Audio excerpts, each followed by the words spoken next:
This is Lawmakers, your source for all the news from under the Gold Dome. Here are your anchors, Nwandi Lawson and David Zelski. Good evening, everyone. It's crossover day in the Georgia General Assembly, the day where all bills must pass their chambers of origin to have a chance of making it out of the session. And as you can see, the House is still hard at work trying to ensure its bills have an opportunity to be taken up by the Senate this year. Coming up on tonight's broadcast, in a surprise move, the House passes a revised version of Speaker Glenn Richardson's tax relief plan. Also, Governor Perdue announces a revenue shortfall, and the House and Senate react. And the Senate passes a bill making no-knock warrants harder to get. But first, our top story tonight, tax relief legislation passes in the House. Well, apparently the second time is the charm for House Republicans pushing tax reform. Lawmakers Sandra Parrish joins us live with more. Sandra. David, through some political maneuvering, House leaders passed House Resolution 1246 out of the Rules Committee today, substituted with a reworked tax reform plan. This time, one that almost everyone could agree with. There's an adage that says if at first you don't succeed, try again. And I have tried, and I've tried, and I'm going to try one more time again. H.R. 1246 still eliminates the annual birthday tax on vehicles and freezes property assessments, but does not include a cap on millage rates set by local government. And because of that, because of those parts that would have, in our opinion, hurt how local governments operate, would have hurt rural and urban economic development, with that not in the bill, we as Democrats support this. The measure also includes the governor's proposal to eliminate the state portion of property taxes. For the first time, it says the state is not going to take part in property taxes. We're going to eliminate the state's quarter mill. That's on the first page. That was the governor's proposal. He came out with it early, said we ought to get rid of the state's part of the property taxes, and so we're taking that away. Here we want to come in and say we passed the largest tax break in the history of Georgia.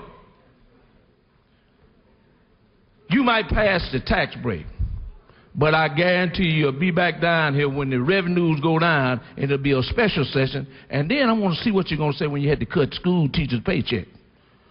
When you had to come back here and balance this budget because the Constitution said we must have a balanced budget. Even though Governor Perdue has called for budget cuts in light of revised revenue numbers, Speaker Pro Tem Mark Burkhalter says it's time now more than ever for tax relief. When government returns money, taxpayers' money back to them, the economy grows. It stimulates it. This is the right time to head off any potential recession in Georgia. We're still growing, as we talked about on the floor, at a healthy rate. Certainly we had a little dip last month, but I don't think it's time to cry and cry wolf and go home. It's time to act, and the House acted today. Following the overwhelming passage of H.R. 1246 and standing ovation, House members then passed H.B. 1158, adding a $10 fee to car registrations to raise $74 million a year to pay for trauma care. I can't think of anything that we can do right now that's going to save lives in our state and on our roadways if we pass House Bill 1158. And HB 1158 did pass overwhelmingly, a vote of 164 to 7. Both measures now go to the Senate. Reporting live, I'm Sandra Parrish for Lawmakers. All right, thank you very much, Sandra. And ad valorem tax breaks also passed in the Senate today. Senator Kasim Reed sponsors SR 515, which gives local property tax breaks to service men and women and teachers who live in the district they serve. Senator Reed explains. We have people in the area that I represent, officers and firefighters who can no longer live in the area, and it was an effective way to provide them with property tax relief and a raise. And that's why I wanted to bring this bill. Right now it's illegal for counties and cities to do what we're trying to do. That's why it requires a constitutional amendment. The senator from the 7th is concerned about attracting health professionals to rural Georgia.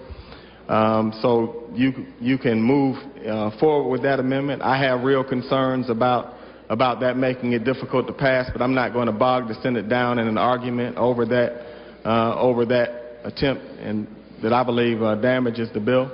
And the senator from the 21st wants to remove the cap that would place that ability with the local city or county, I will accept that amendment so that we can move to a vote and close this debate out on this bill.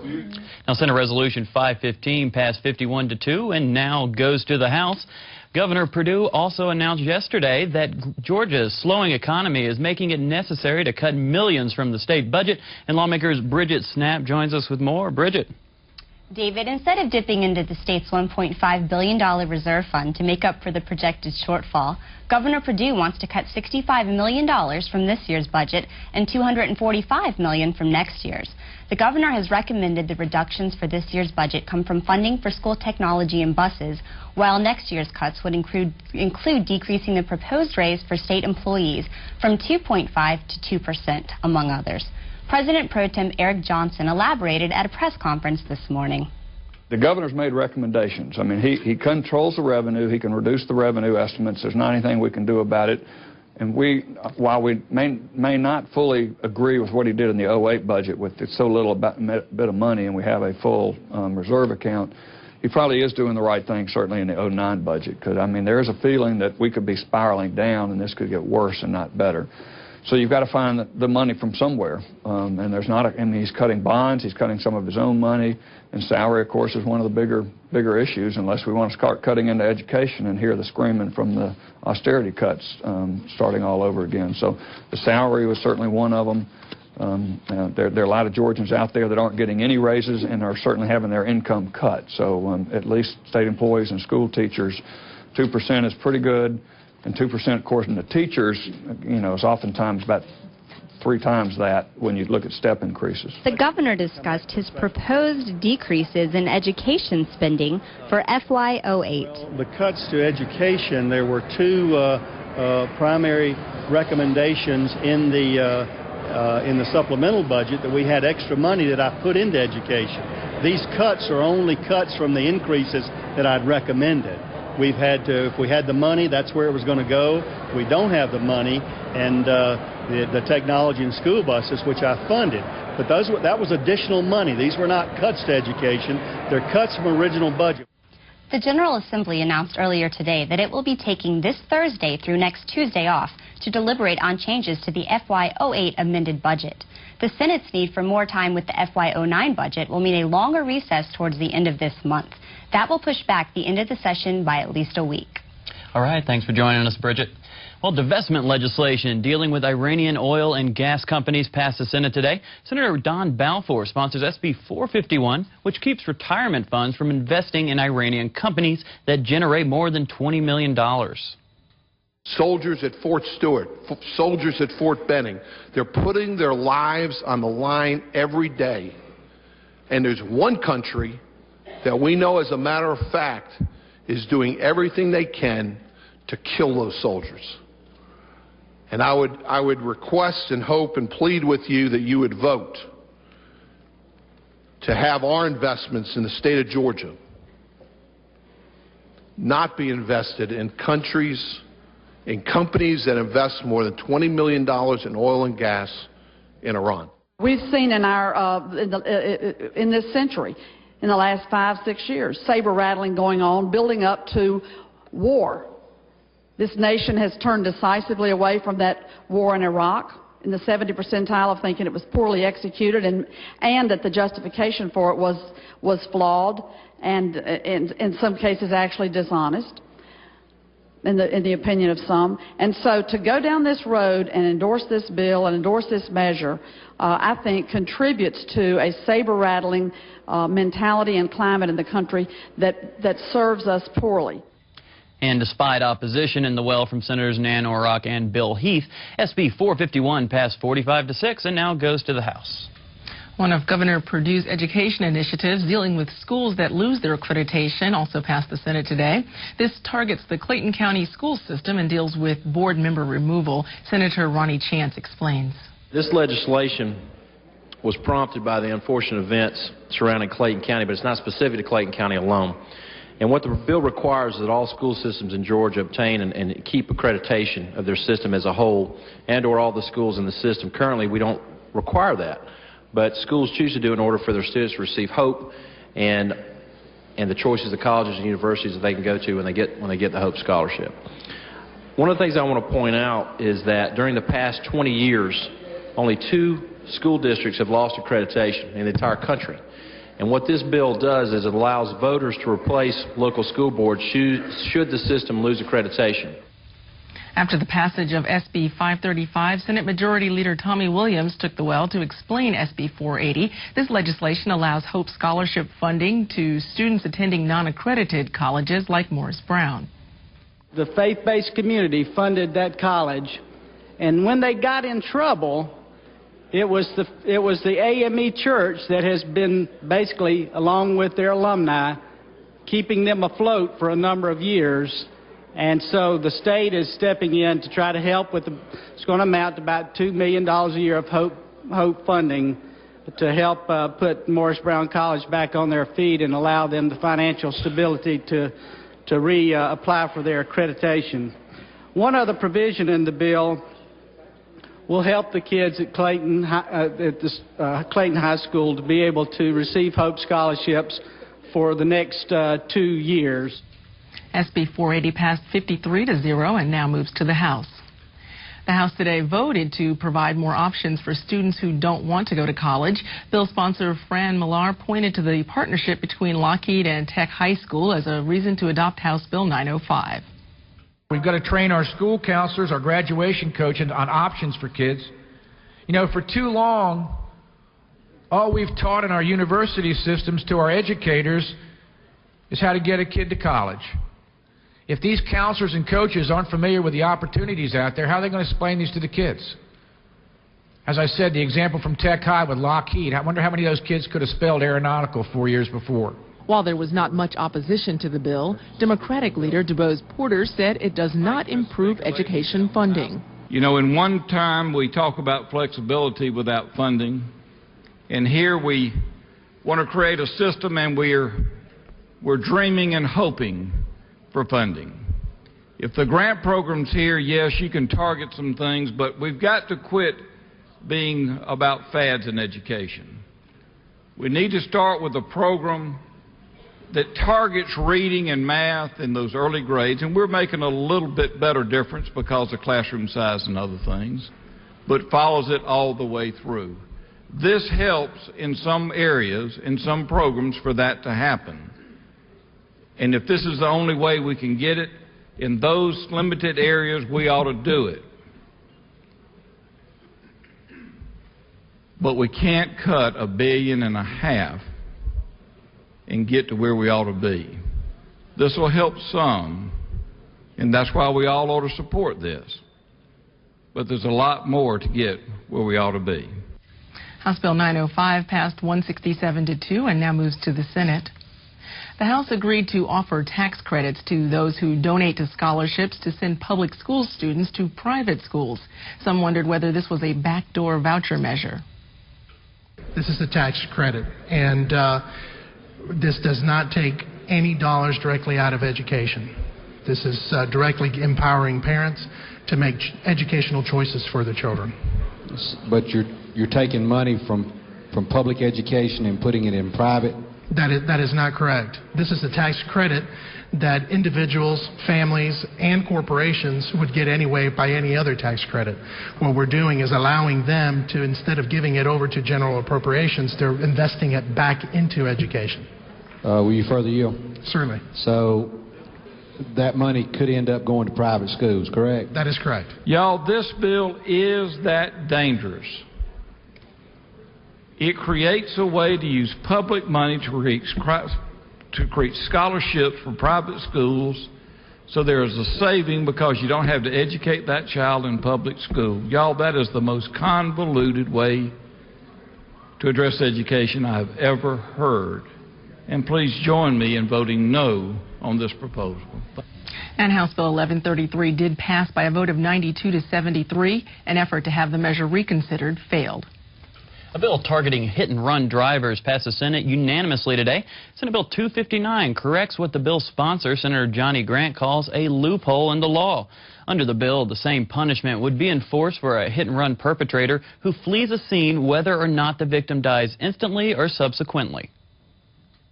Georgia law allows for hit-and-run drivers and vehicles and vessels to leave the scene of an accident as long as the victim dies instantly, or it is proven that stopping to give aid would not have saved the victim's life. However, leaving the scene is a felony if the victim survives or lives for a short time. We cannot comprehend such a law. How would a fleeing person know if a victim is dead or dying? Now, SB 259 passed unanimously 52-0 and now heads to the House. Well, obtaining no-knock warrants for police officers may soon be harder to obtain. SB 259 reads, no-knock warrants cannot be obtained unless the judge finds that knocking imposes an imminent danger to the officers. Senator Vincent Ford has been working on this bill since the accidental death of 92-year-old Catherine Johnston of Atlanta. The bill as introduced had the standard as clear and convincing evidence, which from what I understand from the criminal attorneys, it's the highest standard that could be required. What we have done is hit a middle course, establishing probable cause as the standard for receiving the no-knock warrant. There is plenty we can do here to tie the hands of good cops. And good cops will respect what we do here, and they'll live by the law, and they will be hindered from doing the job that we want them to do. So let's listen to the experts. Let's listen to law enforcement that's saying that this bill is not something that they need, that it will not have an impact on bad cops. Now, despite opposition from Senator Douglas and a few others, SB 259 passed 44-8 and now goes over to the House. In the House, there was a measure passed today designed to prevent cigarette smuggling. Bill sponsor Jeff Lewis was asked about the costs associated with House Bill 1227. It's estimated to implement this technology, it could be anywhere from $1 to $4 million, but it's expected to collect additional revenue up to $20 million annually that we're not being able to collect right now because of forgery and fraud. Is the technology available now to do this, or will this take time? The technology is available right now. Isn't it true that there's a company that's doing this that's been contracted in California? However, that company has expressed no interest at all in doing this in Georgia because they don't believe that there's a big enough problem in Georgia to actually address. I'm not aware of that company, no. House Bill 1227 passed 161-5 and now moves to the Senate. Earlier this afternoon, the House passed a measure aiming to regulate care management organizations. Those are entities that take care of about 1 million Medicaid patients in the state. HB 1234 ensures that CMOs are regulated similarly to HMOs and that doctors who serve Medicaid patients are adequately reimbursed by CMOs. Mickey Chanel is that bill's sponsor. It's been over 18 months since the Department of Community Health began transitioning nearly 1 million Medicaid recipients to managed care. There has been significant confusion and concern among Georgia's health care providers related to CMO reimbursement policies and decisions. Issues of concern include high volume of claim denials, claims missed payments, duplicate payments, payment delays, communications issues, provider setup delays, and contracting issues. What this bill does is provides a clear definition of care management organizations, clarifies where and how they fit into existing state law, and identifies exactly what their obligations are under state law. It deals with process. House Bill 1234 passed 165-1 and now heads to the Senate. The Senate also passed the Whistleblowers Protection Act today. SB 503, sponsored by Senator David Schaefer, sparked a few questions from Senator Preston Smith. What about those situations where the whistleblower or other parties involved in the settlement desire to have some confidentiality? Is there any reason why the General Assembly has to restrict their right to contract? Well, this applies only to whistleblowers under a specific code section of Georgia law or under the Federal Whistleblower Protection Act. So these are whistleblowers that have already been identified and have almost always have already been subjected to retaliatory or punitive action. And what this bill would do is prevent taxpayer funds from being paid to that whistleblower to cover up or to silence him. Will the Senator further yield? Certainly. I understand that as partially addressing my question about the identity of the whistleblower, but just backing off to a more broad view of this, we are restricting the rights of these parties to voluntarily engage in these contract agreements. We're restricting the right of a hospital authority to use taxpayer funds to cover up allegations of wrongdoing. Now, the state of Georgia will not enter into a sealed settlement for any reason whatsoever. What this bill will do is prevent a hospital authority from entering into a secret or sealed settlement with a federally or state-protected whistleblower.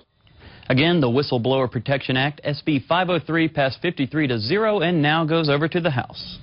The perennial battle that pits the garden club against the billboard industry was waged in the House today, with legislators voting down House Bill 1318. Representative Pat Gardner wanted to know more about how environmentalists would be impacted by the measure. No one from the garden club has spoken to me. What I can tell you, Representative Gardner, is that when this bill was presented in Transportation Committee, the garden clubs did not object to it. This bill did pass, I might add, unanimously out of Transportation, and also as a footnote, I'll add that Representative Hatfield and Representative Davis are on that committee, so I feel pretty strongly about this piece of legislation. Will the gentleman further yield? He does, yes. Is it not true that the garden clubs who are in the hall today are very upset and asking that we oppose this bill? If they are opposing it, I believe that it's about the misinformation on this bill. There's been some floating around, and this bill has absolutely nothing to do with cutting trees. Do you want your taxpayers to be creating an additional financial benefit for the billboard industry that they're not creating for other specific industries in your community? I ask, ladies and gentlemen, as the Garden Club member and as the daughter of a Garden Club member, that you consider this multiple decade legislative fight in a way, in its bipartisan history, in a way that does not create additional powers, create additional benefits, create additional financial benefits and procedural usage for the billboard industry to the detriment of your cities and counties. House Bill 1318 was defeated 77-89. An effort to revive the measure also failed. Well, changes in licensing and regulations to the sports of wrestling, martial arts, and boxing all passed the Senate today. Senate President Pro Tem Eric Johnson explains, and in doing so, he unveils a little-known wrestling secret. Professional wrestling, which you may be surprised to know, is not a real fight.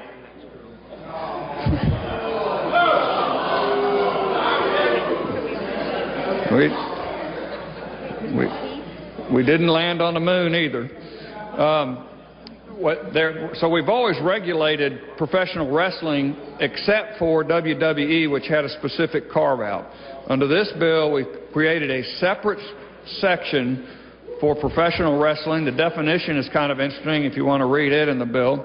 And the only thing we've done to professional wrestling is to license the wrestlers and the promoters in case there is somebody that may be dangerous or abusing the rules or have a dangerous health problem.